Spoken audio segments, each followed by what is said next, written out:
Well, there you just saw a ritual done during the olden days here in Korea, and that setting is exactly where we're going to pick up in our movie section.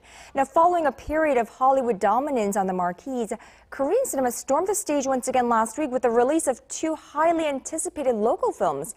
Now, one of those was the period drama The Fatal Encounter, the return of film star Hyun, of course. And following the success of other period hits in recent years, like Masquerade in 2012 and last Chuseok's The Face Reader, this year we'll see a number of Korea's Chosun Dynasty era blockbusters hit screens. Well, excitement is high for The Fatal Encounter, but will all these period films keep audiences interested? Well, here to answer that question and discuss the recent success of the genre is our very own Pierce Conran. Welcome back, Pierce. Last week we saw you at the Jeonju Film Fest, and now it's great to have you back here. It's great to be back. All right, let's discuss period films. So a lot of our viewers seem very keen to watch this genre these days, and I can't seem to remember, has this always been the case? Well, just as with many industries, the period films are, of course, they date back to the beginning of the industry. Of course, it's the history of the country. It's a great source of stories. So you can go right back to, I think, 1923, when they first filmed Chuseok, which is a very famous folktale in Korea, and that's been made upwards of 20 times since. And the genre really came into its own in the 1950s, but at that point it was a very different beast from what you have today. These films these days are mostly in the Chosun Dynasty. Right. And I don't recall the name of the period, but these films in the 50s and 60s were in an even earlier historical period, and they were much more like costume dramas, quite stuffy, dry affairs. And then following a lull in popularity in the 70s, when the industry generally went down, they kind of came back a little bit in the 80s with a few kind of erotically themed period movies, but then mostly around the turn of the millennium, so around the 2000s, they really came roaring back in a big way. So what can we really look to for the success of this genre all of a sudden in these days? Well, Korea is a society that's kind of really focused on the present and on the future. So I think audiences sometimes like to have a reminder of where their kind of ancestry comes from. So having these kind of these tales kind of thrown up on screen in a very kind of glitzy fashion is a nice way to kind of go back to the theater and kind of have kind of a quick history lesson. But there's a lot more than that. Of course, the setting itself, is very much sets a scene for escapism.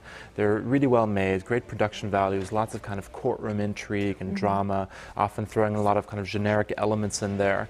And but particularly these days, whenever hard things befall the nation, a film like this is a perfect kind of escapist entertainment. Right.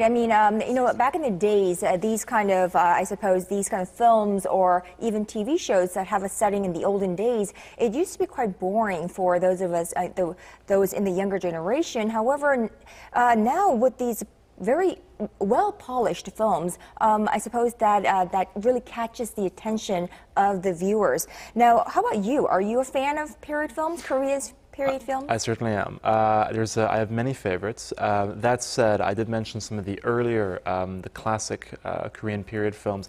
They are a bit dry and stuffier. They're not as dynamic. I don't have a great deal of favorites there, though I do love other classic Korean films.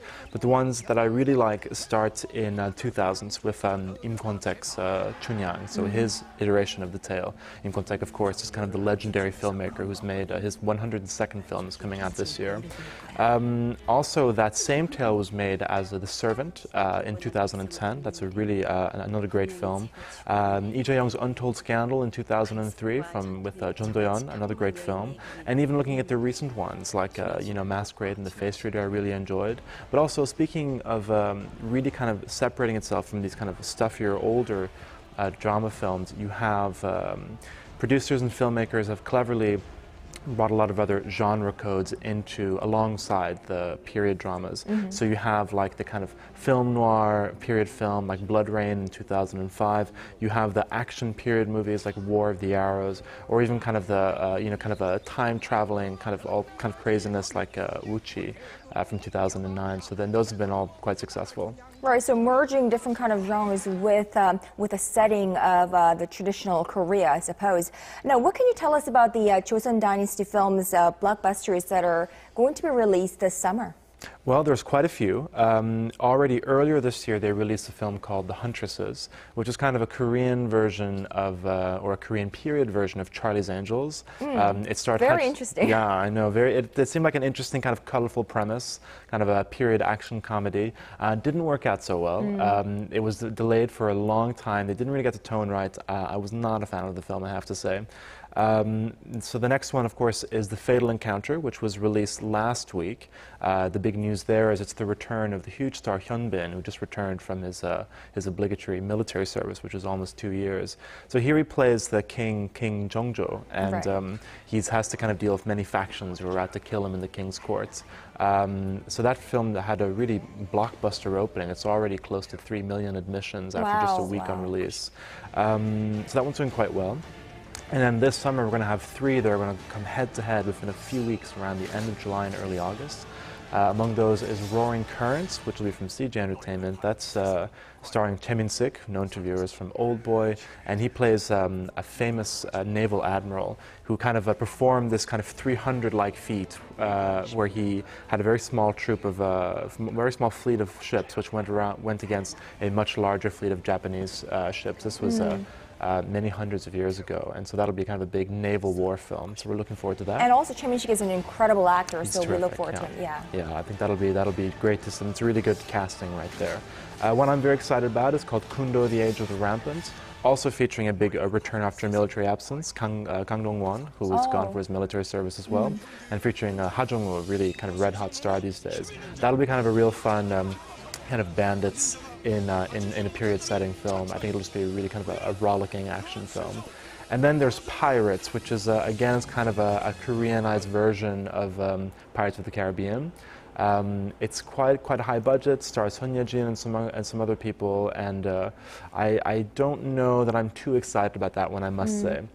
And then towards the end of the year, we'll have Memories of the Sword, which will be, we don't know too much about it yet, but it'll star Jeon Do-yeon and Lee Byung-hun, so that'll be a big one to look out for. Right. I mean, even if we don't know the details about this film, you know, just the fact that it stars Jeon Do-yeon and Lee Byung-hun, that should be something. Yeah. Now, so after this year's big crop of these sageuk, if you will, period films, will the industry slow down, or do you see it moving on?